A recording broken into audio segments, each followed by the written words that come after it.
Assalamu alaikum everyone, this is Ayman Nazir and welcome to Knowledge Realm. So students, in the previous lecture, we covered the comparison between classical realism and structural realism. Alhamdulillah, we are done with the concept of realism. We have covered that in detail. Today, we would study what is neoliberalism. So let's get started. Before going to neoliberalism, I would like to give a recall to classical liberalism. Students, classical liberalism was an outcome of the Enlightenment era of 16th century. It was the time when philosophers like John Locke started criticizing the kind of governance they were living in. They started thinking about the best version of governance. They said that the kind of society we are living in, the rulers right now, they call that this is the best version of the governance, and this society is an expression of God's will. The social stratification into first state, second state, and third state, and the concentration of power in the Catholic Church and the ruling elite. The rulers at the time said that this is the natural kind of society. However, scholars like John Locke and Immanuel Kant and many others, they started criticizing that. They said that no, this is not the natural kind of society. This is very unnatural and very unjust also. Then John Locke gave the social contract theory. Before him, Thomas Hobbes had already given a social contract theory, but his version of social contract theory was kind of that was very authoritarian kind of rule because he lived in an era when civil war was going on in England, and he said that there should be a Leviathan who should have absolute power, and there should be a social contract between the Leviathan and the ruled people, and the Leviathan must have the absolute power in his hand.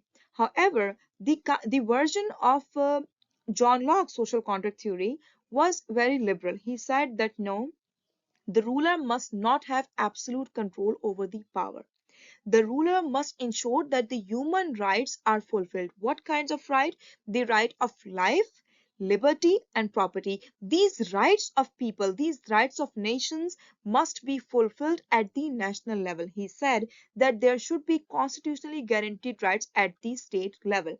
He said that there should be a social contract between the ruler and the ruled, and the ruler must rule people only in accordance with the law. Only if people give him, only if people give him the right to rule them. There should be consent of the people, and if the ruler fails to fulfill the right of the people have the right to overthrow the government. Right? This was the concept of the social contract theory given by the John Locke. And further, they said that if we establish this kind of government in the world, war would become obsolete. This concept was added by the to classical liberalism by the scholar Immanuel Kant in his essay Perpetual Peace, which he wrote in 1795. Students, Immanuel Kant opined that the frequency of war would be drastically reduced if the decisions were taken by people rather than the prince. He said that nations engage in war not because the people are war loving and they're aggressive, no, but because the rulers are war loving. They love war, and the militaristic government, they engage people in war because they want to increase their power, they want to increase their territory, and they are greedy. People are not war loving, people are not aggressive, they rather are altruistic. So if we give this authority and the power to decide for the question of war would become obsolete, right? And if we talk about the level of analysis, the classical liberal scholars analyze the politics at the individual and state level. So this was the complete thought of classical liberal scholars at the time in 16th century. Now let's study neoliberalism. Starting with the historical background of neoliberalism, students, in 1914, the European powers got engaged in the most heinous war of world at the time. They fought for 4 long years. World War One, they fought World War One, and that war made the scholars of the time realize that they should start thinking about an international order that could eliminate the menace of war from the world, because that war had caused irretrievable damage to the world. Then Woodrow Wilson started thinking about an international order, a peaceful kind of order. Then he gave the concept of idealism. Idealism led to the birth of international organization named League of Nations. League of Nations was given the task to eliminate war from the world, and it was mandated with the task to promote peace and promote peaceful cooperation and resolution of international conflicts at the international level. However, it failed miserably and it could not solve the problems of the world at that time. Then the world saw the birth of fascism, and realist scholars. Realism was revived at the time by realist scholars like E.H. Carr. E.H. Carr criticized idealism, and he criticized idealist scholars. Then we started the first great debate in 1930s. The two bodies of scholarship, realist scholars and idealist scholars, they got engaged in the first great debate. Realist scholars criticized the idealist scholars. Then the world saw Second World War from 1939 to 1945. The European powers remained engaged in the most heinous kind of war. Then we saw the second great debate and birth of systemic approach. This was the point when new liberalism and new realism were born. Scholars like Robert Dahl and Frank Kant, and more importantly, uh, Morton Kaplan, they worked for a systemic approach, and they started criticizing the traditional approach, and they said that the international international relations scholars should not analyze the the international relations uh, via traditional approach. We need some systemic approach. So this systemic approach gave birth to new realism and new liberalism. The scholars of new realism and new liberalism, they analyze the international relations by the help of systemic approach, and they analyze the system. And this is what we're going to study in the next few slides. All right. Students, neoliberalism is an optimistic approach to resolve international conflicts peacefully. It was presented in 1977 by scholars like Robert Cohen and Joseph Nye. Students, there are some assumptions of neoliberalism, and the assumptions are same as the assumptions of new realism. There are many similarities between new liberalism and new realism. They agree with new realist scholars. They say that, okay, you say that the international structure is anarchic. Okay, we agree with you. Yes, it is anarchic, and this anarchy poses threats to peace and survival. Yes, you are right. We agree with you. But they say that we should not always think negatively and pessimistically. We can we can develop some kind of framework, some kind of solutions for peaceful resolution of international conflicts. We should not always think negatively, and okay, in the past there have been wars, there have been conflicts, there have been militaristic rulers, and there have been warlords.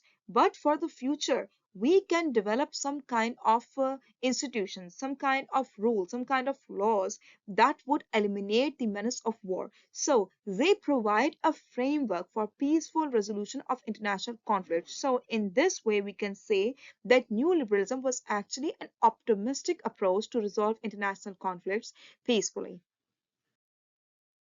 Students, neoliberalism can be divided into two. There is political liberalism and economic liberalism. In political liberalism, the scholars talk about institutions, regime theory, complex interdependence, and in economic liberalism, the new liberalist, they talk about free trade, laissez-faire, open competition, and market.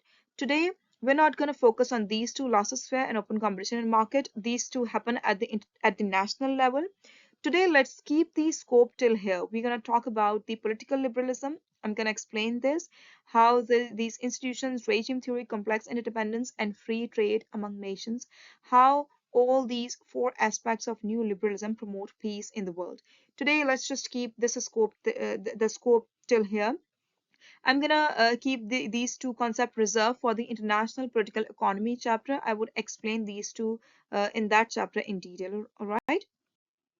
As explained earlier, neoliberal scholars, they provide framework for peaceful resolution of international political conflicts. Now these are those three frameworks: liberal internationalism, liberal institutionalism, liberal commercialism. Neoliberal scholars, they argue that if we implement these three solutions at the national as well as international level, war would become obsolete, peace and prosperity would be promoted in the world, and there would be no conflict. There would be peaceful resolution of international political conflicts, right? Now, in liberal internationalism, they they opine, they advocate for democracy. They say that there should be democracy at the national and the international level, and the aspiration of people to go to war would be eliminated.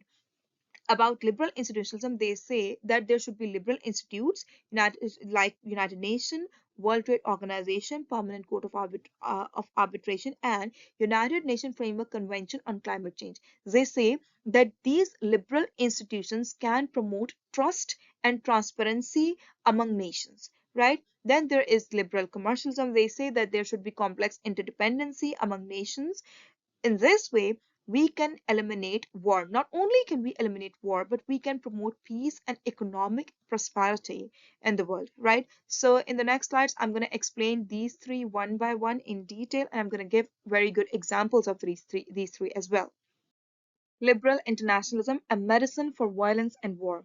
Students, liberal scholars, in fact, neoliberal scholars, they believe that if we implement democratic processes and institutions at the national and international level, war would become obsolete. And this is the key aspect, the core of the democratic peace theory presented by Immanuel uh, Kant as well.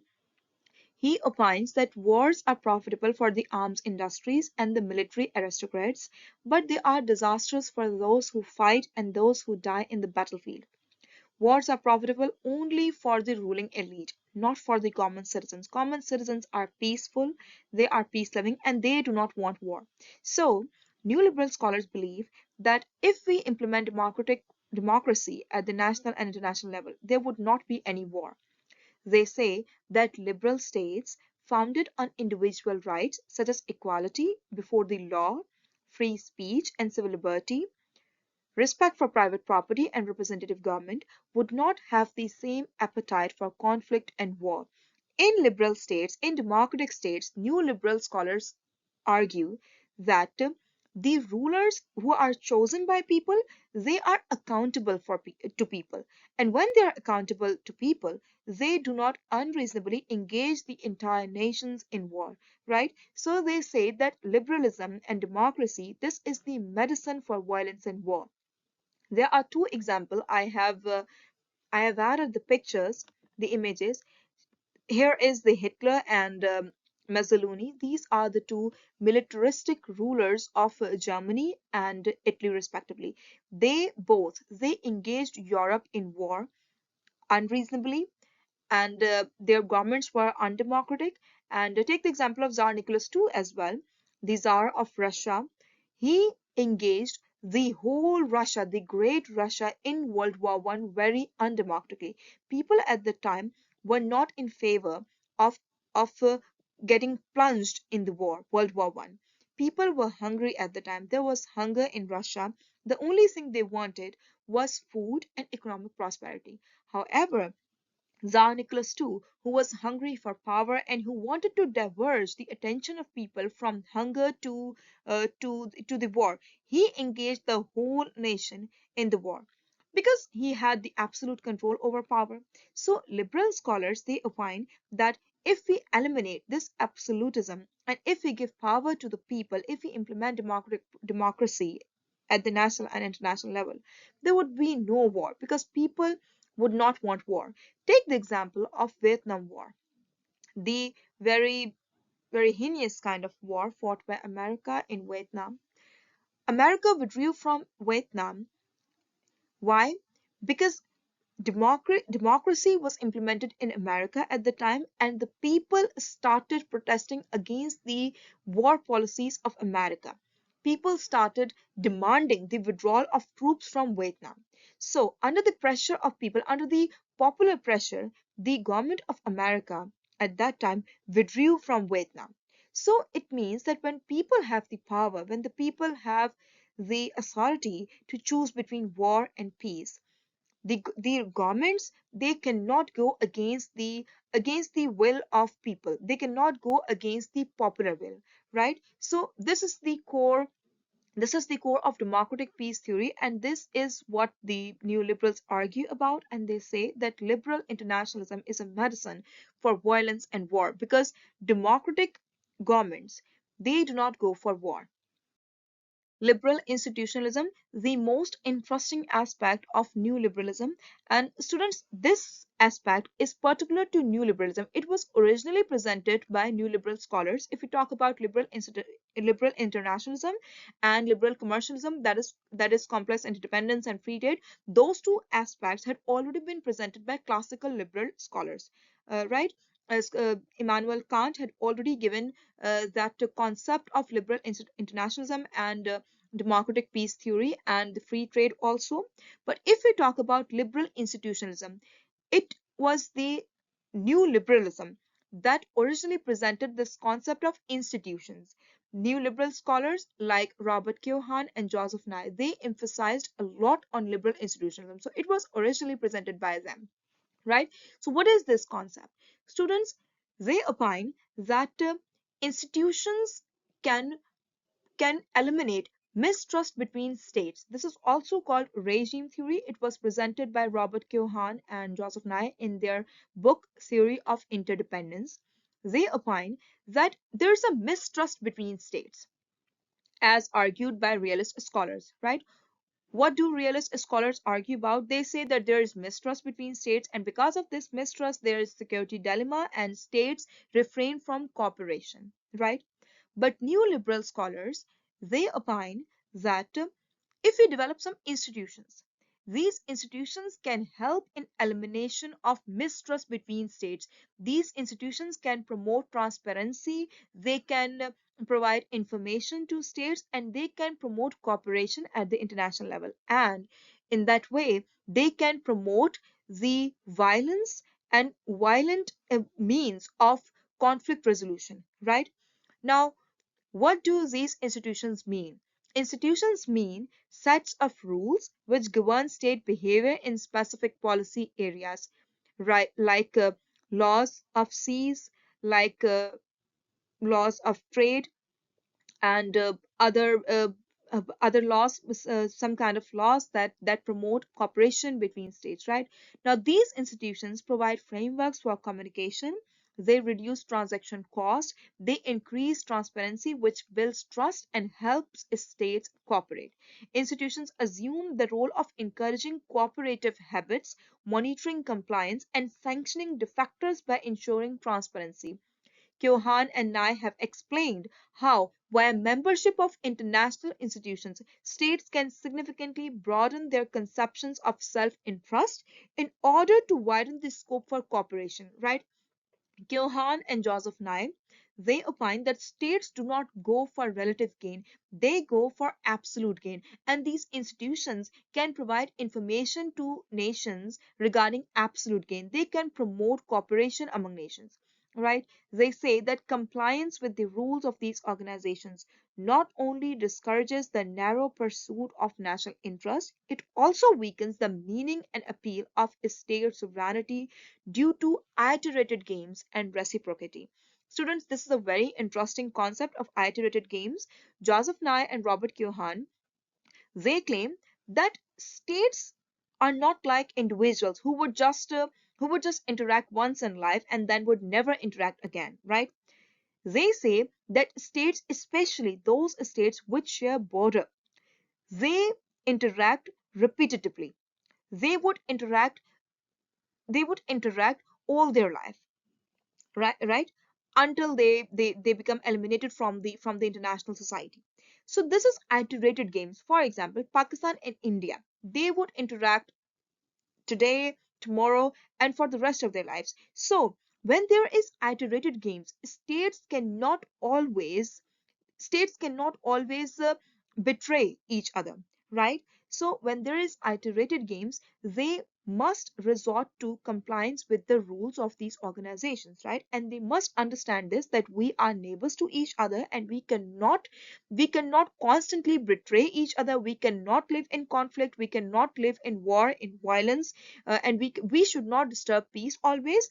We would interact until we remain part of the international society, right? So keeping this fact in the mind, we should cooperate with each other, right? So this is the view of liberal scholars, and this is the iterated games theory. This is very interesting, so try to understand this, right? Then they say that in areas such as environmental degradation and the threat of terrorism, the argument for formalized cooperation between states is compelling, right? See, today there is environmental degradation, there is problem of global warming, there's problem of climate change. All these are collective goods problem. These problems do not impact one state, one nation, one individual, or one body only. These problems impact the whole world, and these collective goods problem can be resolved only if the states cooperate with each other.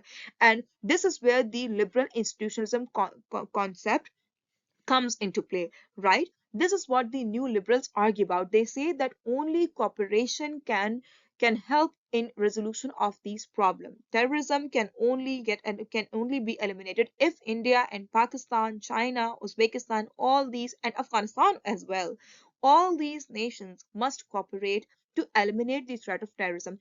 Terrorism does not impact Pakistan only or India only. It is not threatening for for for one nation only. It is threatening for the whole world, for every innocent being on the planet, right? So this is what new liberals argue about. Then there are some examples of institutions like BRICS, SCO, World Trade Organization, SARC, United Nations Permanent Court of Arbitration, right? All these institutions, they promote peaceful conflict resolution among nations, right? Then there is an example of successful conflict resolution. Pakistan, India, they resolved water dispute and they signed Indus Water Treaty in 1960. This was negotiated by World Bank in 1960, Jawaharlal Nehru and Ayub Khan. They both signed Indus Water Treaty, and this was a very, very successful treaty. And both the nations, they were sharing water of Indus River system, and they were living in peace. However, today we are seeing some deterioration, some kind of tensions between these two countries. But let's see what happens in the future. However, at least in 1960, this institution, World Bank, very successfully, in a very peaceful manner, it helped these two nations resolve a very threatening kind of conflict, right? Then there is World Trade Organization. World Trade Organization helps countries facilitate the peaceful resolution of trade conflict, and it helps promote trade between the nations. Then there is International Atomic Energy Agency, right? This is a very important kind of international institution that promotes nuclear non-proliferation. And in 1989, South Africa dismantled its nuclear weapon project and joined Non-Proliferation Treaty in 1991, right? So this is how liberal institutionalism helps countries and states resolve conflicts peacefully. And this is the main argument of new liberals. And indeed, it is very successful as well. Liberal commercialism, another aspect of new liberalism. New liberal scholars believe that liberal commercialism promotes peace in the world. How? By developing complex economic interdependency among states. This is very interesting, students. New liberal scholars like Robert Keohane and Immanuel Kant, they believe that if we develop trade relations and complex kind of economic interdependency among states, the states would not feel the incentive to go to war. Why? Because the states would have a joint stock in each other's peace and economic prosperity. They believe that free trade breaks down the divisions between states and unite individuals everywhere in one community, which is a disincentive for war. Immanuel Kant says that unhindered commerce would unite people in a common, peaceful enterprise, and trade would increase the wealth and power of the peace loving, productive sections of the population at the expense of the war oriented aristocracy. For example, let's say that I have some economic interest, the people of Pakistan have some economic interest in Afghanistan. They have some economic interest in India, and India has some economic interest in Pakistan. India would never alienate Pakistan. India would never attack Pakistan because India knows that if it attacks Pakistan, its economic interest would be compromised and the people would suffer then. Its economic prosperity and economic growth would would face a kind of setback. So, this complex interdependency would prevent India and any nation that wants to wage war in the world. This complex interdependency would prevent the war loving nation from waging war, right? There's a very good example of European Union. In Europe, the nations which previously were arch rivals, sworn enemies of each other, like France, Germany, Italy, they were rivals. In some 100 years ago, they were rivals of each other. Today, they are engaged in a very complex manner. They are politically as well as economically engaged. They are engaged in trade relations, in political relations, and they are not very likely to wage war on each other because they know that if they do so, they would compromise on their economic interest, right? Then there is another dimension of this complex interdependency theory. Students' complex economic interdependency ensures that states cannot act aggressively without risking economic penalties imposed by the international community. That is a fate even for great powers. Today, every nation knows that if they go to war, there would be economic penalties imposed on them by international community. Now, what are these penalties? These are economic sanctions. For example, economic sanctions imposed on Russia as a result of Ukrainian invasion. Russia invaded Ukraine in 2022, so the whole Europe stopped buying oil from Russia and they imposed sanctions on Russia. They expelled Russian banks and Russian businesses from SWIFT network, and as a result of that, Russia faced some economic decline to some extent at least.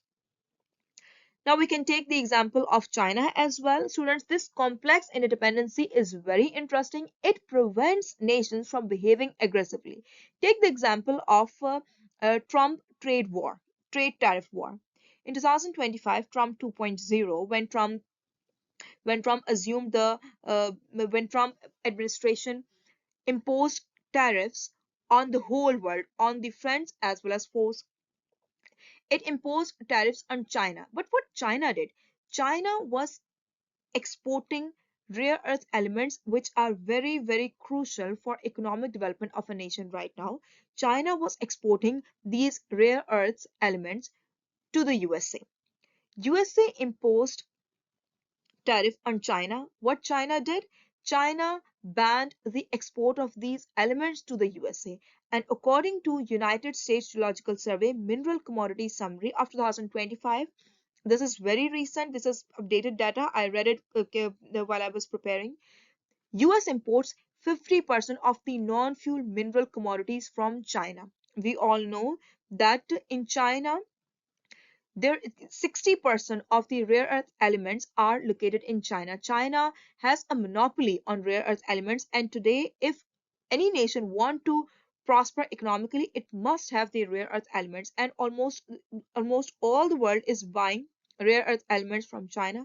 And if some are not buying rare earth elements from China, they are bringing their rare earth elements to China for refining, at least because 85% of the refining capacity is in China. So this is how China played its cards, right? This complex interdependency helped curb the aggressive policies of Trump. Trump imposed tariffs. China banned the exports of rare earth elements to the USA.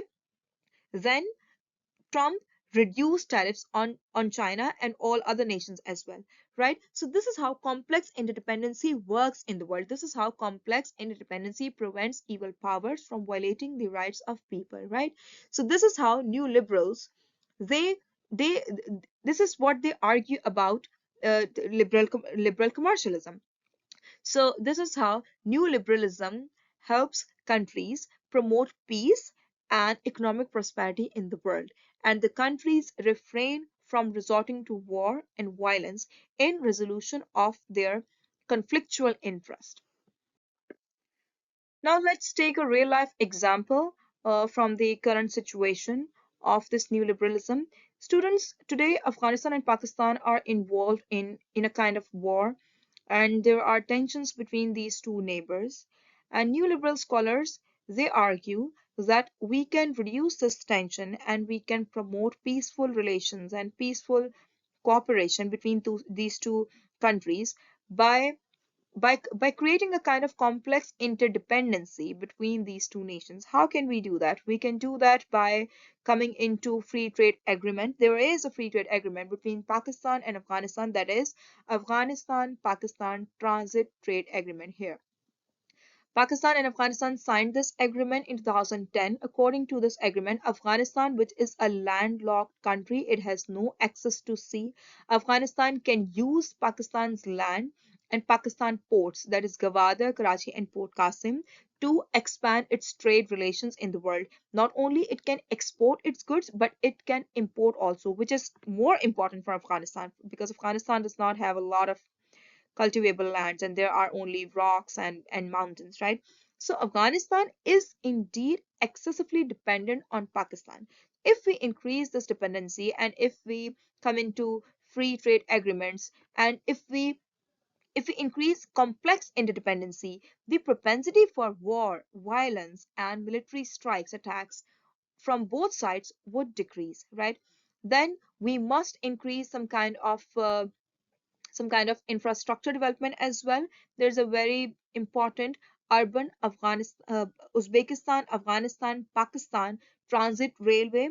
There is some prospects of development of this railway. The railway would run from Pakistan to Afghanistan and then Uzbekistan. It will help Pakistan connect to Central Asia, and Afghanistan would be used as a transit state. By the help of this transit railway, Afghanistan can earn a lot of toll. Afghanistan can promote peace and economic prosperity in its lands. And in this way, the economic interdependency among Central Asian nations and South Asian nations can be enhanced. And in this way, all these nations would have a joint stock in each other's economic prosperity and peace. In this way, Afghanistan would not feel any incentive to help or to give favor to Tehrik-e-Taliban Pakistan. Right now, this is the main problem between these two countries. Afghanistan is in favor of TTP. Afghanistan promotes them. Afghanistan provides them safe havens, and by using the land of this country, Afghanistan, they launch attack on Pakistan. And Pakistan every now and then faces losses. There is life loss. There is life loss. There is property loss. And this is the thing. This is the problem between these two countries. If we develop some kind of complex interdependency, Afghanistan would the leaders of Afghanistan would then be more encouraged so to think about the economic prosperity and not about their relations, their brotherly relations with the Tehrik-e-Taliban Pakistan. So this is the solutions. This is the solution presented by neoliberal scholars for the resolution of tensions, for the reduction of tensions between Afghanistan and Pakistan. So we have covered neoliberalism in detail. Now let's talk about the criticism of realist scholars on neoliberalism. Students, realist scholars have presented many points of criticism on neoliberalism, and these points are very valid and very logical as well. Now let's discuss them. First of all, they say that okay, neoliberals propound about the liberal institutionalism. They say that liberal institutionalism is very effective, but the superpowers and the powerful states, they have created a hegemony over these institutions, and this hegemony prevents these institutions from working effectively. Take the example of Russian invasion of Ukraine. Russia invaded Ukraine in 2022. The United Nations could not prevent that war. It's been 2 years. People are suffering. People are dying. Ukraine is miserable today.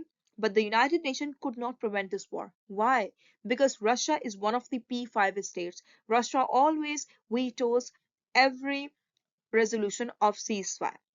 So the people are suffering and liberal institutionalism has failed. Once again, the state and the power of the state has won, as argued by the realist scholars. then they say that there is always a precedence of strategic security over economic security. People first want strategic security, then they go for economic security. Take the example of Pakistan and India. In 2025 May, Pakistan and India fought a 4-day war. As a result of that war, Pakistan increased its budget for defense. Pakistan allocated 2.55 trillion rupees to defense in budget 2025-2026. Pakistan first needs to secure its borders from the aggressive powers across its border. After that, it would think about economic security. This is what realist scholars argue about strategic security and economic security, right? After that, they say that liberal scholars talk about economic interdependence, but that economic interdependence is also not fair. There is inequality and exploitation in economic interdependence. This is the view of world system theory and Marxist scholars.